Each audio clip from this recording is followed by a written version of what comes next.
جس نے چاند کے قطب جنوبی پر سافٹ لینڈنگ کی. اب بتائیں اس سے پہلے وہاں پر کیا ہے جانتے تھے؟ عقل سے آپ ادراک کر سکتے ہیں کہ وہاں پر کیا ہے؟ کر سکتے ہیں؟ حالانکہ یہ مخلوق ہے. آپ سورج کو دیکھ رہے ہیں, بتائیں سورج میں کیا ہے؟ عقل سے ادراک کر سکتے ہیں؟ تو جو مخلوقات اس زمین و آسمان میں انہی چیزوں کا آپ ادراک نہیں کر سکتے. باقی کتنی مخلوقات ہیں ان کا ادراک آپ کیسے کر سکتے ہیں؟ قرآن میں اللہ رب العالمین نے کیا کہا؟ وَيَخْلُقُ مَا لَا تَعْلَمُونَ. آپ صرف یہی سمجھتے ہیں کہ زمین و آسمان کی خلقت یہ سب کچھ ہے, اس لیے آپ نے ٹائم کا انکار کر دیا, ٹائم لیس اللہ رب العالمین کو قرار دیا. وَيَخْلُقُ مَا لَا تَعْلَمُونَ. آپ کے شعور و ادراک وہاں تک پہنچ ہی نہیں سکتا جن چیزوں کو اللہ رب العالمین نے پیدا کیا ہوا ہے. اس لیے آپ عقل کی بنیاد پر اللہ رب العالمین کے لیے چیزوں کا انکار کریں, جائز ہے؟ یہ جائز نہیں ہے. اللہ کے رسول صلی اللہ علیہ وسلم کی حدیث سنیں, صحیح مسلم کے اندر یہ حدیث موجود ہے, صحیح بخاری کے اندر بھی ہے. یأتی الشیطان احدکم فیقول من خلق کذا وکذا حتی یقول له من خلق ربک. شیطان کسی بھی شخص کے پاس آ کر یہ کہتا ہے اس چیز کو کس نے پیدا کیا, اسے کس نے پیدا کیا, اسے کس نے پیدا کیا. جواب دیتا ہے وہ, یہاں تک کہ پہنچتے پہنچتے کہاں تک پہنچ جاتا ہے؟ من خلق ربک. جب تمہارے رب نے سب کو پیدا کیا تو اسے کس نے پیدا کیا؟ جب اللہ کے رسول نے یہ شبہہ ذکر کیا تو اس کا جواب عقلی کیا ہونا چاہیے؟ نہیں دے سکتے تھے؟ ذرا بتائیں. جب اللہ کے رسول نے یہ شبہہ ذکر کیا صحابہ کرام کے سامنے کہ شیطان تمہارے پاس آ کر یہ شبہہ ڈال سکتا ہے تمہارے ذہن میں, یہ سوال تمہارے ذہن میں ڈال سکتا ہے کہ تمہارے رب کو کس نے پیدا کیا, تو اللہ کے رسول بہترین عقلی جواب بھی سکھا دیتے, معاملہ حل ہو جاتا. سکھایا اللہ کے رسول نے. اس کا جواب تم عقل سے سوچنے مت جاؤ. کیا کہا اللہ کے رسول صلی اللہ علیہ وسلم نے؟ فَلْيَسْتَعِذْ بِاللَّهِ وَلْيَتَّقِ. اگر یہاں تک معاملہ پہنچ جائے فَإِذَا بَلَغَ ذَلِكَ فَلْيَسْتَعِذْ بِاللَّهِ. جب معاملہ یہاں تک پہنچ جائے نا, بس اس کا ایک علاج ہے, اعوذ باللہ من الشیطان الرجیم پڑھیں, وَلْيَتَّقِ, اور یہی پر اس کو دفن کر دیں, آگے نہ بڑھائیں. تو ہر چیز کا جواب آپ عقل سے ڈھونڈنے جائیں گے تو نتیجہ وہی ہوگا جو اس سے پہلے ہو چکا ہے بے شمار لوگوں کے ساتھ, کہ وہ آخر میں اسی سب میں نظر آئیں گے جن کے ساتھ آپ مناظرہ کر رہے ہیں.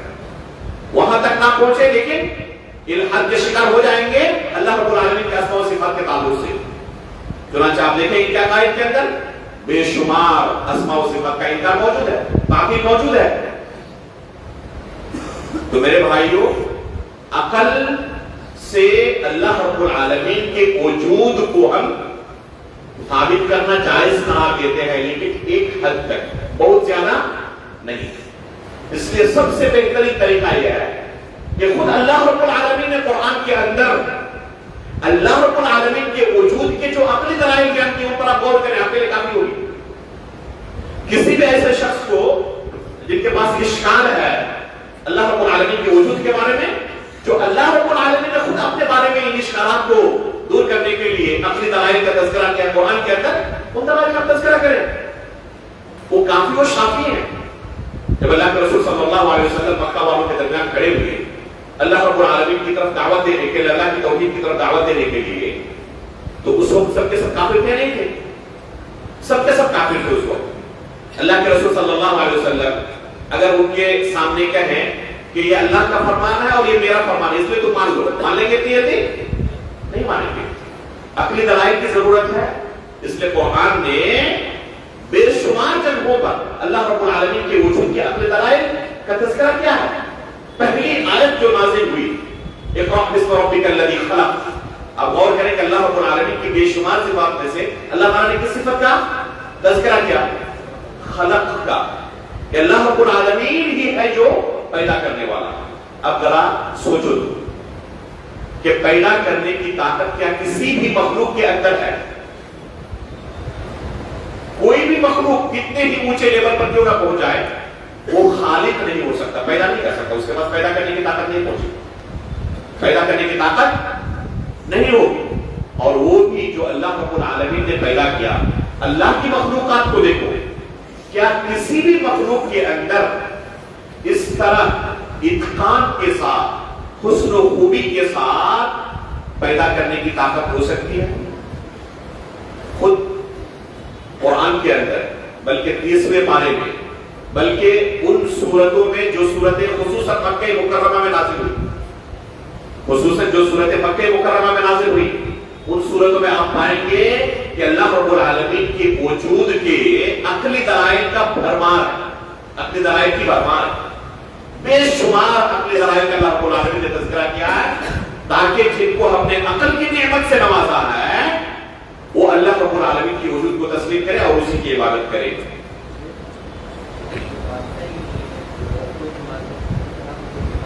جی دیکھیں, سب سے پہلے خالق اللہ رب العالمین ہے, ہم نے اللہ رب العالمین پیدا کیا, وہ مانتا نہیں ہے, ٹھیک ہے, ٹھیک ہے. اللہ رب العالمین نے اس کی فطرت کے اندر ڈال دیا ہے. جب وہ دنیا میں آیا تو دنیا میں آنے کے بعد اللہ کے وجود کا انکار کر رہا ہے, لیکن جس عقل کو اللہ رب العالمین نے اس کے سر میں رکھا ہے, اسی عقل کے ذریعے بے شمار چیزوں کے بارے میں وہ صحیح اور غلط کا فیصلہ کرتا ہے. کسی ملحد کو آپ نے دیکھا کہ پیشاب و پاخانہ اپنے بستر پر کرتا ہے کوئی جو اللہ رب العالمین کے وجود کا احترام نہیں کرتا؟ کسی کو پایا آپ نے چاقو لے کر اپنے ہاتھ کو کاٹ رہا ہے سبزی کاٹنے کی جگہ پہ؟ نہیں کاٹتا. کیوں؟ وہ جانتا ہے کہ اس کا نقصان حد سے زیادہ ہوگا. کیسے وہ جانتا ہے؟ اسی عقل سے نا. تو جو اللہ نے عقل دی ہوئی ہے نا, اسی عقل سے انسان صحیح اور غلط کا فیصلہ کر سکتا ہے. سبح اسم ربک الاعلی الذی خلق فسوى والذی قدر فہدى. تو اللہ نے ہدایت ہر ایک کے اندر رکھی ہے, یہ غلط ہے, یہ صحیح ہے. تو جب وہ دنیا میں آیا نا تو ساتھ میں وہ یہ ہدایت لے کر آیا ہے کہ کون سی چیز صحیح ہے, کون سی چیز غلط ہے. اس لیے دنیاوی معاملات میں کسی کو کہنے کی ضرورت نہیں ہوتی یہ چیز تمہارے لیے درست ہے, یہ چیز غلط ہے, اس راستے پر چلو, اس راستے پر نہ چلو. ضرورت ہوتی کسی کو کہنے کی. ہر کوئی اپنی اسی عقل کا استعمال کرتے ہوئے صحیح راستے پر چلتا ہے. وہ تمام چیزیں اختیار کرنے کی کوشش کرتا ہے جو اسے فائدہ پہنچائے, ان تمام چیزوں سے رکنے کی کوشش کرتا ہے جو نقصان پہنچائے. ہے یا نہیں؟ کس بنا پر کرتا ہے؟ جو عقل اس کے پاس موجود ہے اسی عقل کی رہنمائی سے صحیح اور غلط کا فیصلہ کرتے ہوئے آگے بڑھ رہا ہے, اپنی زندگی گزار رہا ہے. اسی عقل سے وہ اللہ رب العالمین کے علاوہ کسی دوسرے کو اپنا رب تسلیم نہیں کر سکتا تھا. یہ اللہ رب العالمین کے وجود کا انکار نہیں کر سکتا تھا اسی عقل سے. لیکن اس کے باوجود اس کی فطرت مسخ ہو گئی مختلف اسباب کی بنا پر. فَأَبَوَاهُ يُحَوِّدَانِهِ أَوْ يُنَصِّرَانِهِ أَوْ يُمَجِّسَانِهِ. مختلف اسباب کی بنا پر آس پاس کے ماحول سے متاثر ہو کر کیا کرتا ہے, وہ یہاں تک پہنچ جاتا ہے کہ اللہ کے وجود کا انکار کر دیتا ہے. اسے اب لانے کی ضرورت ہے کہ جس عقل کی بنیاد پر صحیح اور غلط کی تمیز کر رہا ہے تو اسی فطرت کو اس کے پاس واپس لانے کی ضرورت ہے. اور قرآن نے اسی کی کوشش کی ہے, قرآن نے اسی کی کوشش کی ہے. اسے ہمیں بتانے کی ضرورت نہیں کہ اللہ نے قرآن میں کہا ہے. جو قرآن میں اللہ نے کہا ہے اس کو آپ اپنے الفاظ اس کے سامنے بیان کریں. کیا کہا اللہ رب العالمین نے انسانوں کو, اور وہ خاطب مکہ والے تھے اس وقت. اللہ رب العالمین نے وَفِي أَنفُسِكُمْ أَفَلَا تُبْصِرُونَ, اس آیت کیا کہا, وَفِي الْأَرْضِ آیَاتٌ لِلْمُوقِنِينَ وَفِي أَنفُسِكُمْ أَفَلَا تُبْصِرُونَ. کہ زمین کے اندر بے شمار نشانیاں یقین کرنے والوں کے لیے, اور خود اپنے نفس کے اوپر تم غور نہیں کرتے, اپنے جسم کے اوپر غور نہیں کرتے. افلا تبصرون. تو اگر ایک انسان پوری کائنات کی مخلوقات کو بعد میں چھوڑ دی, صرف اپنے نفس پر غور کر لے تو اللہ رب العالمین کے وجود کا انکار نہیں کر سکتا. جو خود قرآن میں اللہ تعالیٰ نے دلائل بیان کیا. آپ دیکھیں ہمارے اس شکل کو اللہ رب العالمین نے اپنے وجود کے دلیل کے طور پر قرآن میں کتنی جگہوں پر ذکر کیا. واللہ الخالق البارئ المصور, اللہ کا ایک نام ہے کہ اللہ رب العالمین کیا ہے, مصور ہے, شکلیں عطا کرنے والا. صرف اسی نقطے پر غور کریں کہ اللہ رب العالمین نے کتنی شکلیں عطا کی ہیں. هو الذی یصورکم فی الارحام کیف یشاء، اللہ رب العالمین کی ذات ہے جو ماں کے پیٹ میں جیسے چاہتا ہے انسان کو شکل و صورت عطا کرتا ہے. اسی طرح فی ای صورت ما شاء رکبک، اسی طرح یا لقد خلقنا الانسان فی احسن تقویم. ان تمام آیتوں کے اندر اللہ رب العالمین نے دیکھیں کتنی بڑی دلیل ذکر کی اللہ رب العالمین کے وجود کی. یہ جو ہماری شکل و صورت ہے ذرا غور کریں. کسی کی شکل کسی سے ملتی ہے؟ آئندہ کل جو لوگ پیدا ہونے والے ہیں ان کی شکل ابھی تک دنیا میں آئی ہے؟ نہیں آئی ہے. اس کے بعد والے دن جو پیدا ہوں گے نہیں آئی ہے. جو لوگ پیدا ہو چکے موجود ہمارے سامنے، ہماری نظروں کے سامنے، کسی کی شکل کسی دوسرے سے نہیں مل رہی ہے. یہ شکل کیا کسی مخلوق کے بس کی بات ہے کہ تیار کریں؟ دنیا کے جو سب سے بڑے پینٹر ہیں تمام کو جمع کر دیں اور کہیں کہ آئندہ 10 دنوں میں جتنے لوگ پیدا ہونے والے ہیں بس اتنی تعداد میں آپ خیالی تصویر بنا سکتے ہیں. صرف یہ شکل تیار کر سکتے ہو، پورا جسم چھوڑ دے اسے. بس یہ شکل کسی مخلوق کے بس کی بات ہے تیار کرنے کی. جب سے دنیا بنی ہے آج تک کتنے لوگ آئے چلے گئے، کسی کی شکل کسی سے نہیں ملی. جو آئندہ کل پیدا ہوں گے اب تک ان کی شکل موجود نہیں ہے دنیا میں. مخلوق کے بس کی بات ہی نہیں ہے کہ اتنی شکلیں وہ سوچ بھی سکے. اس کا مطلب کہ یہ مخلوق کا کام نہیں ہے. اس کا مطلب کہ کوئی ایسی ذات ہے جو یہ کام کر سکتی ہے اور وہ ہمیں جو مخلوق نظر آ رہے ہیں ان میں سے کوئی ہے نہیں. تو کم از کم اتنا تو اسے تسلیم کرنا پڑے گا کوئی ذات ہے. اب یہ ذات کون سی ہے؟ جب اتنا تسلیم کر لے گا تو اس کے بعد کیا مرحلہ کہ وہ ذات کیسی ہونی چاہیے؟ جو ہر طرح کے عیب سے پاک ہو. مخلوق میں عیب ہے، اس کے اندر بھی عیب ہو، خالق کے اندر بھی، تو اس کی عبادت نہیں ہو سکتی. اور وہ ذات صرف اور صرف ایک کی ہے. کسی نے آج تک یہ دعویٰ کیا کہ میں مخلوق کو پیدا کرنے والا ہوں؟ کسی نے دعویٰ نہیں کیا. دعویٰ کس نے کیا؟ صرف اللہ رب العالمین نے کیا. اور دنیا کے اندر بعض لوگ آئے جنہوں نے اپنے آپ کو اللہ ہونے کا دعویٰ کیا. جیسے فرعون نے دعویٰ کیا تھا، دعویٰ کیا ابراہیم علیہ السلام نے کیا حشر کیا؟ اللہ رب ابراہیم علیہ السلام نے نمرود نے دعویٰ کیا تھا کہ میں کیا ہوں؟ اللہ. تو ابراہیم علیہ السلام نے کیا کہا؟ یہ سورہ بقرہ پڑھے. اللہ رب العالمین سورج کو مشرق سے طلوع کرتا ہے، ذرا مغرب سے آپ طلوع کر کے دکھا دیں تو وہی تجلی کرتا ہوں. جب آپ نے پیدا کیا ہے تو ذرا اپنے مرضی سے ایک دن چلا کے دکھا. چلا سکتا؟ نہیں چلا سکتا. اس لیے کوئی کتنا بھی بڑا دعویٰ کر لے، کبھی کوئی یہ دعویٰ نہیں کرتا کہ میں پوری دنیا کا خالق ہوں، میں ہی اللہ. اتنا بڑا دعویٰ کرنے کی کوئی سوچتا نہیں ہے. بعض لوگوں نے کوشش کی اور ان کا کیا حشر ہوا اچھی طرح جانتے ہیں. بس یہ دعویٰ اللہ رب العالمین وحدہ لا شریک کرتا ہے. تو اس کے اس دعوے کو رد کرنے کے لیے آپ کے پاس کیا ہے؟ آپ کو کوئی دلیل ہے؟ اس کے اس دعوے کو رد کرنے کے لیے آپ کے پاس کوئی دلیل نہیں. حالانکہ بے شمار دلائل اس کے وجود کے موجود ہیں. جیسے کہ ہمارا یہ چہرہ، ہماری یہ شکل، یہ مخلوق کے بس کی بات نہیں ہے کہ یہ نئی شکل پیدا کر سکے. اسی طرح یہ آنکھ ہے، آنکھوں کا ریٹینا جو ہے، اسی آنکھ کا ریٹینا کس آنکھ سے نہیں ملتا. دوسرے انسان کا ریٹینا کسی دوسرے انسان سے مل جائے تو ممکن ہی نہیں ہے. خود ایک انسان کی دو آنکھوں کا ریٹینا ایک دوسرے سے نہیں ملتا. کوئی تیار کر سکتا ہے اسے؟ یہ فنگر پرنٹ ہے، کسی سے کسی کا ملتا ہے؟ کسی مخلوق کے بس کی باتیں کا تیار کر لے. یہ جو ہمارے جسم کے اندر متعدد آلات ہیں، مشینیں لگی ہوئی ہیں، اگر کسی کی خراب ہو جائے، کڈنی خراب ہو جائے تو دنیا کے تمام ڈاکٹر مل کر ایک کڈنی تیار کر لیں، یا جس نے تیار کیا تھا اس سے جا کے مانگ لیں کہ بھائی ہمیں ایک کڈنی کی ضرورت ہے، تیار کر کے دو. پتا چلا کہ ہے ہی نہیں، آپ کی مخلوقات میں سے کوئی ہے ہی نہیں، وہ خالق ہے. اور اسی کے بس کی بات ہے کہ وہ یہ تیار کر سکے، وہ پیدا کر سکے. ہر انسان کے جسم میں ایک خاص بو نکلتی ہے، اور آج کی سائنس بھی مانتی ہے ایک کے جسم کی بو دوسرے کے جسم سے نہیں میچ کرتی.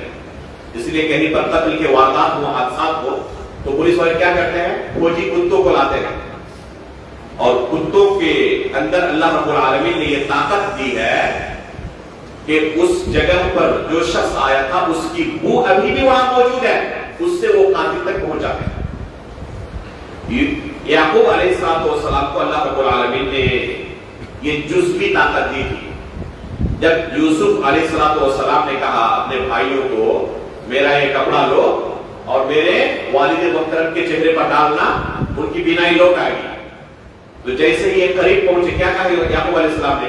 انی لا اجد ریح یوسف، یوسف علیہ السلام کی بو میں محسوس کر رہا ہوں.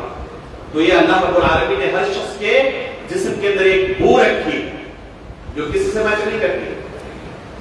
تو انسان کے جسم کے اندر اتنے دلائل موجود ہیں کہ کسی مخلوق کے بس کی بات نہیں ہے. یہ زبان جو ہم بولتے ہیں، دنیا کے اندر کتنی زبانیں ہیں؟ کیا دنیا کے اندر جب سے دنیا بنی ہے اور آج تک کوئی ایک بندہ یا کوئی ایک مخلوق ایسی مل سکتی ہے جو دنیا کے تمام زبانوں کو سمجھ سکتا ہو؟ مل سکتا ہے کوئی؟ جب سمجھنے کی طاقت نہیں تو پیدا کرنے کی طاقت ہو سکتی ہے.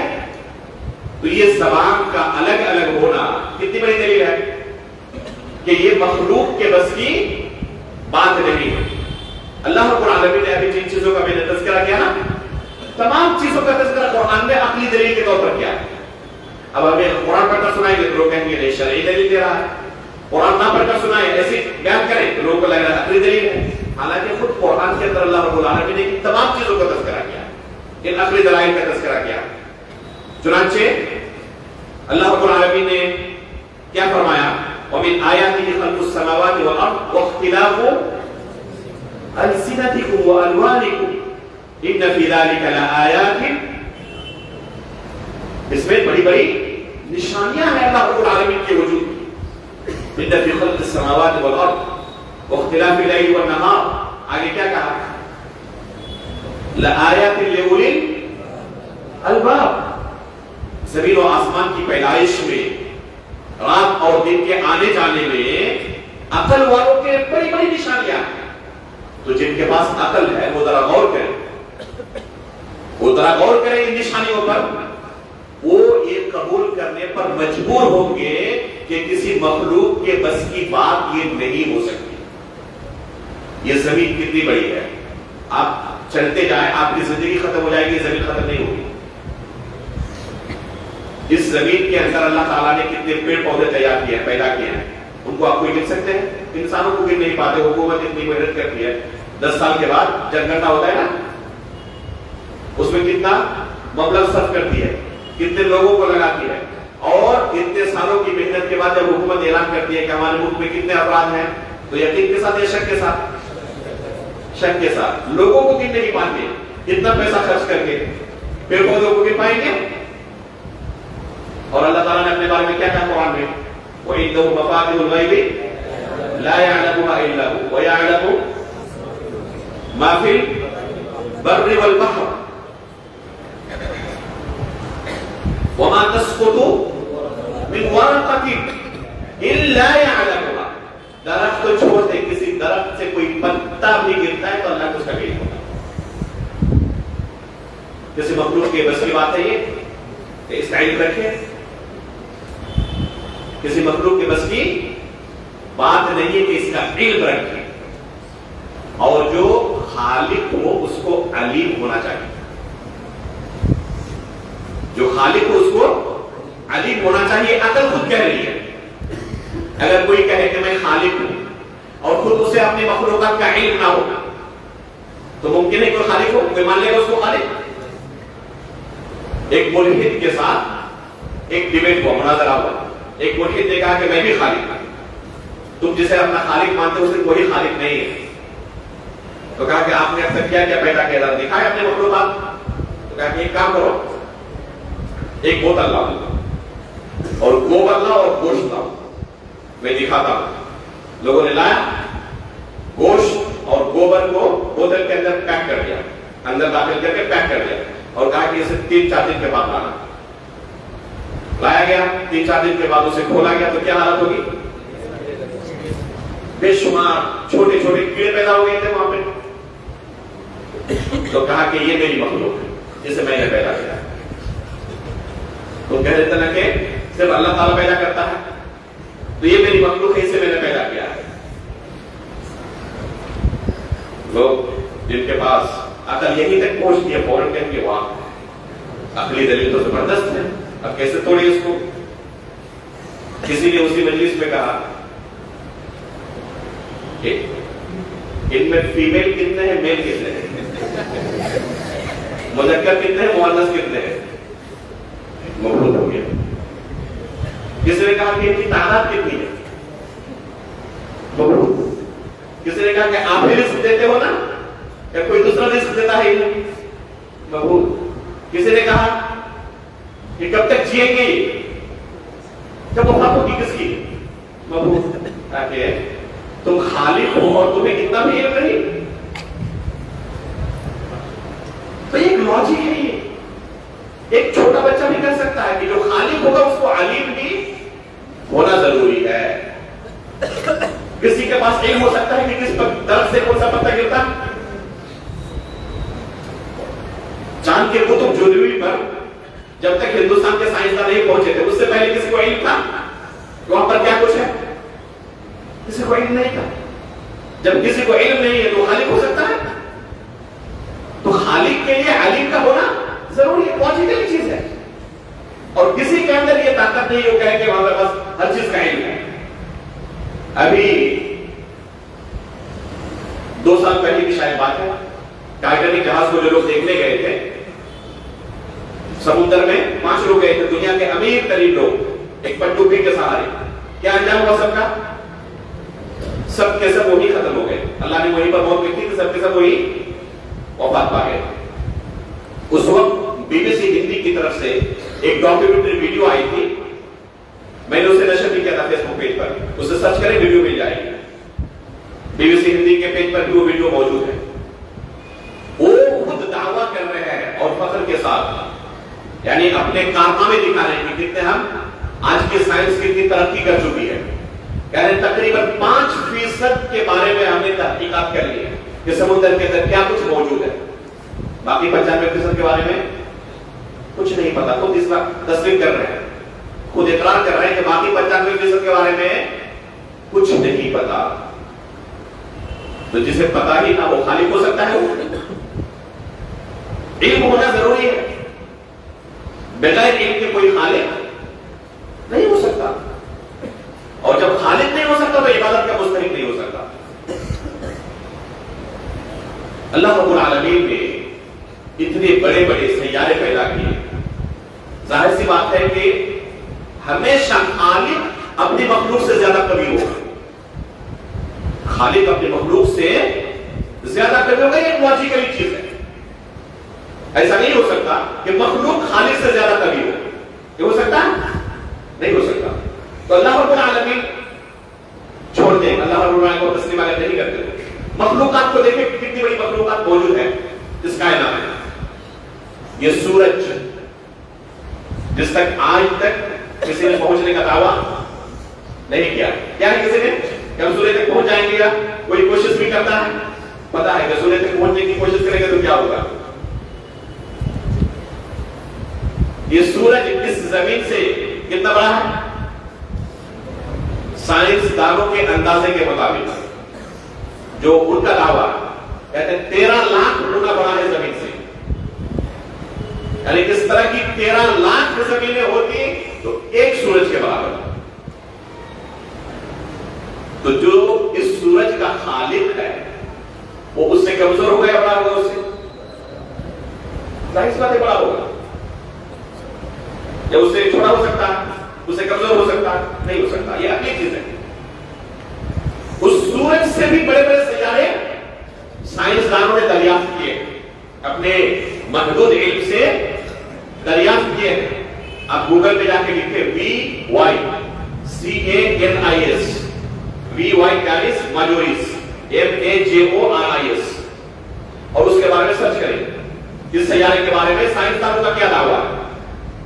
کہتے ہیں کہ اس سورج سے کئی بلین گنا بڑا ہے وہ، اس سورج سے بھی کئی بلین گنا وہ بڑا۔ اس کا جو خالق ہے اس سے چھوٹا ہوگا یا بڑا ہوگا؟ ہے آپ کے نزدیک کوئی؟ آپ تصدیق تو کرتے ہو کہ مخلوق ہے تو اس کا کوئی خالق ہوگا، اور خالق اس سے بڑا ہی ہوگا، چھوٹا نہیں ہوگا، اس سے کمزور نہیں ہوگا، تو کون ہے؟ دکھائیں، ظاہر سی بات ہے کہ آپ دکھا نہیں سکتے۔ آپ کا علم ابھی یہیں تک پہنچا ہے، جو محدود علم اللہ نے آپ کو دیا ہے، جو محدود عقل اللہ نے آپ کو دی ہے، یہیں تک پہنچا ہے۔ حالانکہ اللہ کی مخلوقات صرف ایک زمین اور ایک آسمان کے اندر ہی ہے۔ اللہ کے رسول کو معراج کے رات کہاں تک لے گیا تھا؟ 7ویں آسمان کی طرف۔ دوسرے آسمانوں میں اللہ نے کیا کچھ پیدا کیا ہے جانتے ہو؟ وَيَخْلُقُ مَا لَا تَعْلَمُونَ، ایسی ایسی چیزیں اللہ نے پیدا کی ہیں تمہاری عقل پہنچ ہی نہیں سکتی، جانتے ہی نہیں۔ فَلَا أُقْسِمُ بِمَا تُبْصِرُونَ وَمَا لَا تُبْصِرُونَ، جن کو تم نے دیکھا ہی نہیں اور جن چیزوں کو دیکھا نہیں وہ کہیں زیادہ ہے، تمہاری عقل پہنچ ہی نہیں سکتی۔ اور ان 7 آسمان اور 7 زمینوں کو اللہ رب العالمین جو اتنی بڑی ہے، جن کے بارے میں ہماری عقل تصور تک نہیں کر سکتی، اللہ رب العالمین کے داہنے ہاتھ میں ہوں گے۔ وَالْأَرْضُ جَمِيعًا قَبْضَتُهُ يَوْمَ الْقِيَامَةِ وَالسَّمَاوَاتُ مَطْوِيَّاتٌ بِيَمِينِهِ، تمام زمینیں اللہ کی مٹھی میں ہوں گی، اور 7 آسمان اللہ رب العالمین کے ہاتھوں میں داہنے ہاتھ میں لپٹے ہوئے ہوں گے۔ تو جو اللہ ہے وہ اس سے چھوٹا ہوگا بڑا ہوگا؟ یہ عقل کہتی ہے کہ مخلوق سے خالق کبھی ہوگا۔ تو یہ بڑی بڑی مخلوقات آپ خود تسلیم کرتے ہیں، ان مخلوقات کے بارے میں آپ دعویٰ کرتے ہیں کہ یہ اتنی بڑی مخلوقات کے بارے میں ہم نے اتنے بڑے بڑے سیاروں کے بارے میں دریافت کر لیا ہے، تو جو ان کا خالق ہوگا اس سے چھوٹا ہوگا، اس سے کمزور ہوگا؟ کہاں ہے وہ پھر؟ ظاہر سی بات ہے کہ آپ عقل کی طرف بھی اگر بھاگ رہے ہیں تو عقل آپ کو مجبور کرتی ہے اس کے خالق کے ہونے کی۔ تو عقلی دلیل کی بنا پر بھی جو قرآن رب العالمین نے ذکر کیے ہیں، ایک انسان غور کرے تو اللہ رب العالمین کے وجود کو تسلیم کیے بغیر نہیں رکھ سکتا۔ زمزم دیکھیں، آپ کوشش کر کے دوسرا زمزم تیار کرتے، کوئی دوسرا کنواں تیار کرتے، وہاں پہ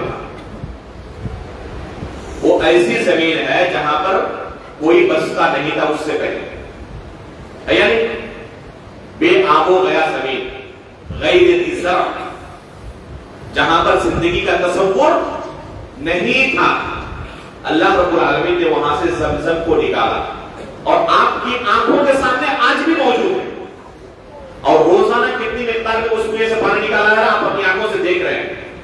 ختم ہوا؟ کسی مخلوق کے بس کی بات اگر ہے تو دوسرا نکال کے دکھا دے، یہ مخلوق کے بس کی بات ہے؟ اتنی بڑی عقلی دلیل موجود ہے۔ تو اللہ رب العالمین نے اپنی مخلوقات میں اتنی دلیلیں رکھی ہے اس کے وجود کی، کہ ایک تو اللہ رب العالمین نے فطرت کے اندر ڈال دیا ہے، عقل دی ہے، خلق فسوى والذی قدر فہدى، اللہ نے ہدایت دی ہوئی ہے اسی عقل کے اندر، تو اس سے وہ ادراک کر سکتا ہے، پھر بھی ادراک نہیں کر پا رہا ہے، تو اللہ رب العالمین نے اسپیشل رسولوں کو بھیجا لوگوں کو سمجھانے کے لیے۔ اس کے باوجود بھی انسان کہے کہ نہیں میں تو نہیں ماننے والا، اپنی آنکھوں سے دیکھنے کے بعد بھی نہیں مانتا۔ جس طرح کہتے ہیں نا، ایک مثل مشہور ہے، عنزۃ واوطار، دو لوگوں کے درمیان اختلاف ہوا، ایک پرندہ بیٹھا ہوا تھا، ایک کہہ رہا ہے کہ بکری ہے پرندہ نہیں ہے، دوسرا کہہ رہا ہے کہ ہمارے آنکھوں کے سامنے ہے پرندہ ہے وہ، بکری تھوڑے ہے، بکری کی شکل اور پرندے کی شکل میں تفریق کرنا نہیں آتا، کہ نہیں میں مانوں گا نہیں بکری ہے، اتنے میں وہ پرندہ وہاں سے اڑ کے چلا گیا، اب تو مان لو اب تو اڑ گیا، تو کیا کہہ رہا ہے عنزۃ واوطار، گرچہ اڑ جائے پھر میں بکری کہوں گا۔ تو یہ حالت اگر ہو تو ظاہر سی بات اس کا کوئی علاج نہیں ہے۔ تو عقلی دلائل بے شمار ہیں کن کے لیے؟ جن کے پاس عقل ہے. لہم قلوب لا یفقہون بہا ولہم اعین لا یبصرون بہا. ضروری نہیں ہے کہ آپ کے پاس جو عقل ہے وہ کام ہی کر رہی ہے. اگر عقل کام کرنا بند کر تو اس کا کیا کر سکتے ہیں؟ یعنی دیکھنے کے باوجود بھی آپ سمجھتے نہیں. سب کچھ آپ کے سامنے واضح ہے پھر بھی آپ اسے سمجھنے کے لیے تیار نہیں. تو ایسے لوگوں کے بارے میں کیا کہا قرآن نے؟ اولئک کالانعام بل ہم اضل. تو اگر کوئی انعام کے درجے پر پہنچ جائے, چوپائے سے بھی زیادہ گیان گزرا ہو جائے, اس کا علاج نہیں ہے. ہر دھرمی کا علاج نہیں ہے. البتہ کوئی انصاف کا مادہ اگر دل میں ہے تو ان بے شمار دلائل کا انکار نہیں کر سکتا. خلاصہ کیا نکلا کہ عقل بھی ایک مصدر ہے اللہ رب العالمین کے وجود کے ادراک کا.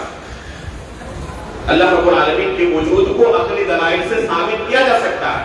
بے شمار دلائل کا تذکرہ خود قرآن میں موجود ہے, لیکن ہمیشہ ہم عقل کو کتاب و سنت کے تابع مانیں گے, اور کبھی بھی کتاب و سنت سے ہٹ کر عقل کی کوئی بات تسلیم نہیں کر سکتے اگر کتاب و سنت سے ٹکرا رہی ہو.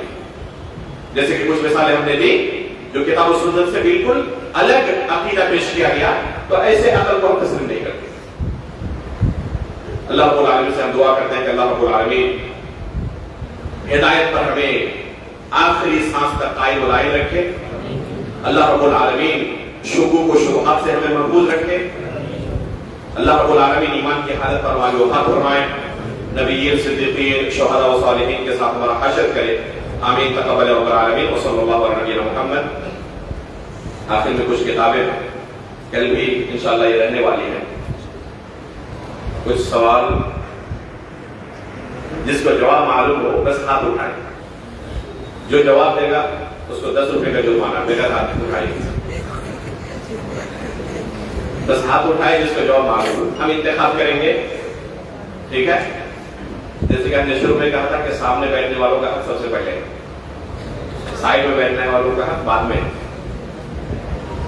اس لیے سامنے والے اگر جواب معلوم ہے تو سب سے پہلے ان کا انتخاب کیا جائے گا. مناظرہ اور جدال سلف اسے اچھی چیز نہیں سمجھتے تھے. اس بارے میں سلف کے یہاں متعدد مصادر میں اس مسئلے کو تفصیل سے ذکر کیا گیا ہے. 3 مصدر کا تذکرہ کون کر سکتا ہے؟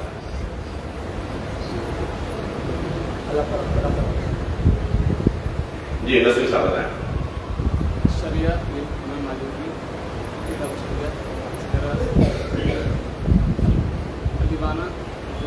کن کی ہے اور